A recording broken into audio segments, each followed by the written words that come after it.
waxaan ku soo qaadan doonaa barnaamijkeena taxanaha ah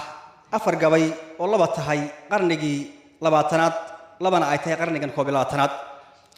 kana hadlay isticmaalka sidii shalay uu ahaa sida maanta uu yahay waxa uu yiri sida naag dhali weyday oo dhawaan eebay wax siiyay oo dhabta wiil yar ku haysa ingiriis dhaladkiyow waanu ku dhaga beelay xaga ka dhukana waxa laga hayeysna qaasim gabaygan ka xasuusto good iyo abees ba isbedelay garana maysaane karar kaama guurin halkan guud madow yahay waxaan ku xijin doonaa laba qarnigan 21aad kana hadlaya inuu sidii shalay isticmaalku uu ka xun yahay qeexaya waxa uu yiri qarnigii gumaystuhu ahaa qoriga liifkiisa ma aha qaabadii hore hadeer qoladii baarliin qalin baa qarwaantii bedelay qax ka baxayay qorshahoodu waa qabo qalin iyo qaadan kari waaye waa qofkii damir laba inay qoofal galiyaan qosol laguma helo qaran haddaad ugu qanacaysaan hadii uu askari yahay qabiil qaran cali sheega waxa isna mid kale ahaa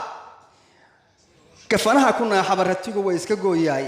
garbo iyo wuxuu raadstaa geedka ugu dhowwe godka la igu cunay miyaan garan noqon waay gaariyihiin nagu gaabin jiray geeriba u timeeyay sayidkii